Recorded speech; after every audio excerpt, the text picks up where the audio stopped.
Hey guys, Maewtt here, and we are back with more trolling on Mineplex bridges, and a lot has happened these past few weeks, so I've got quite a few stories for you today as well. So without further ado, let's get right into this.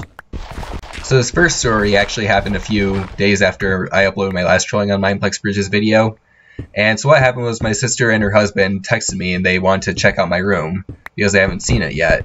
So I said, sure, come on down. And about 10 minutes before I expect them to arrive, my roommate's girlfriend comes in, and apparently, like, there's stuff that he wanted her to pick up for him or something. So, you know, she, like, grabs, like, a box of goldfish and, like, some other things that were on top of his bed they left for her. And then she, like, comes over to me, and then she, like, offers to start cleaning up my stuff for me, because, like, my desk is a mess.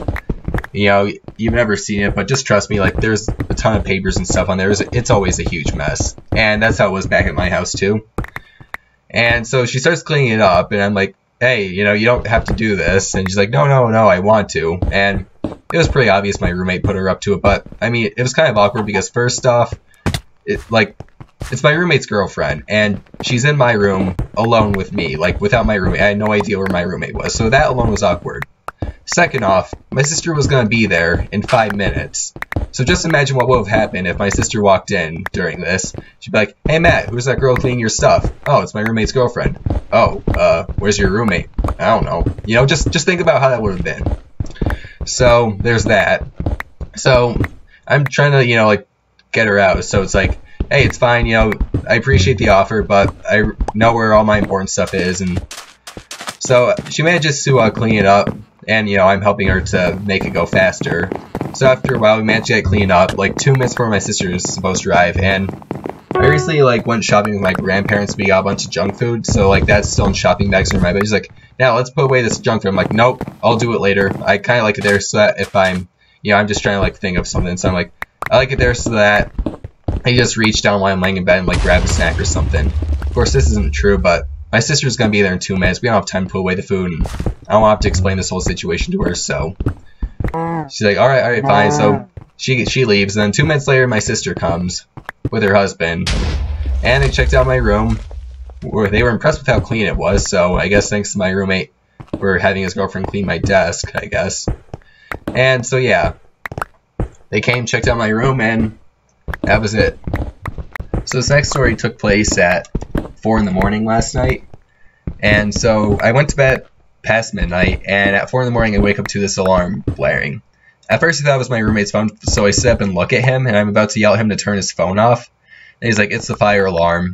And sure enough, I hear my RA shouting for everyone to get up and get out of the building, because, you know, when the fire alarm goes off, you have to get out, even if there's no fire.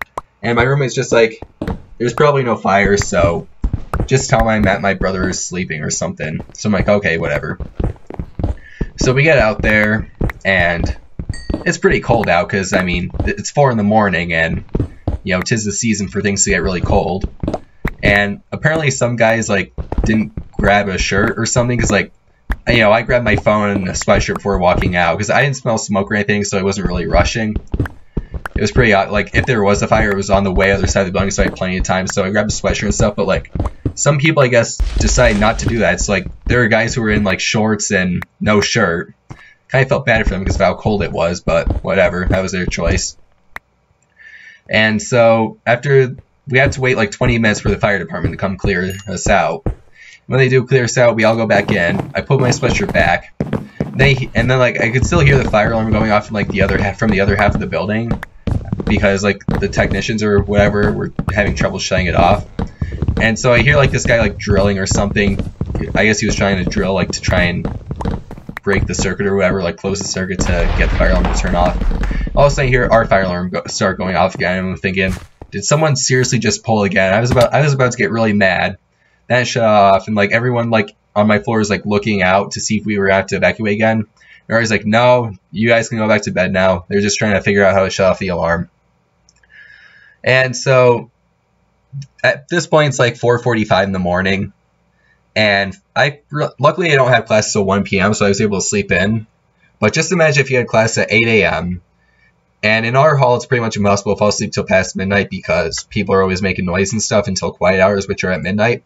So imagine having class at 8 in the morning, waking up at 4 in the morning, and then, like, having to wake up again at 8 in the morning. Just, that'd be awful. But luckily that wasn't me, so I guess it sucks for those people.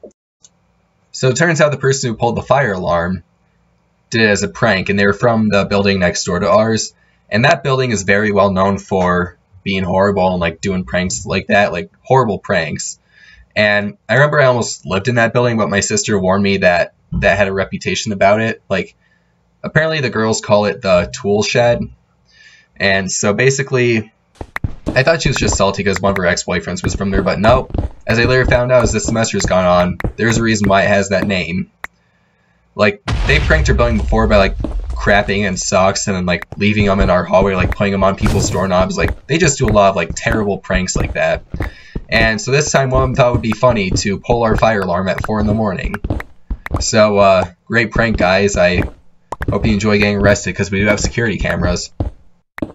So speaking of false fire alarm stories, here's another one. This one happened when my older sister was just entering middle school. And so before the school year started, she wanted to decorate her locker, which was a common thing for people to do. And because my younger sisters and I were too young to stay home alone, my mom had to bring us with her. And so we're there, and I'm not gonna lie, it was pretty boring just standing there watching her decorate her locker. And my youngest sister, who was like 2 at the time, kept running away. And my other younger sister and I were just watching because it was more entertaining to watch her mom chase her down than to watch my older sister decorate her locker. So eventually she runs outside, and my mom grabs her. And she doesn't want to like cooperate, so she's like grabbing on the door, grabbing on the doorway, grabbing on whatever she can to make it hard for my mom to like bring her back inside. And so she eventually grabs the fire alarm and pulls it right in front of the secretary, who was like doing work or something. And my younger sister and I were laughing, which probably wasn't helping the situation. Like, my mom was mortified, and my older sister was super embarrassed about it because, you know, she thought she was going to get in trouble or something because of it. And the secretary luckily was very kind, you know. I guess she wanted a break from work or something. And like, my mom was profusely apologizing.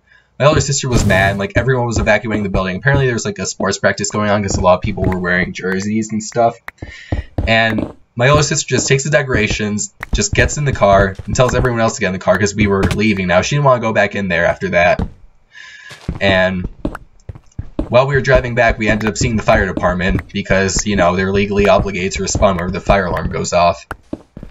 So there's another good fire alarm story for you guys. Alright, so the last story for tonight will be about how my friends and I cleared out the entire cafeteria during our school's like senior end of the year or end of high school like party that we were doing. So basically in the cafeteria there were a lot of people hanging out. Like, they had a snow cone machine, popcorn machine, and they also had like a speaker where like kids could plug in their own phones and play their own music. And so everyone was playing crappy rap music because, you know, that's what people in my school liked. And so I jokingly suggested to one of my friends, we'll call him Jimmy. So I'm like, hey Jimmy, how about you play some Undertale music? And he's like, sure, which one? I'm like, I don't know, one of the more obnoxious ones. And Jimmy's favorite Undertale song is Metal Crusher. And apparently, like, he played it a lot during a school field trip that he took with some of my other friends. And they hate it because, like, of how much he played it. It was annoying to them at this point. And they're like, no, don't you dare. And he ends up doing it when the next kid takes his phone back. And, like, 5 seconds into the song, everyone but us and one other kid just gets up, walks out of the room. It was the funniest thing I ever saw.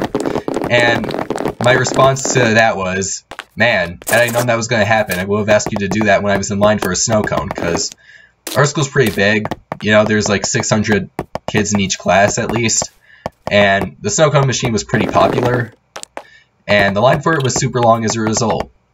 So, moral of the story, guys, if you want to get rid of people in your school, play Metal Crusher on the speakers, because no one likes Undertale music. Anyways, thank you for listening to my stories and watching me troll people. Tell me your stories down in the comments below. I always like reading them. Please like, share, and subscribe for more.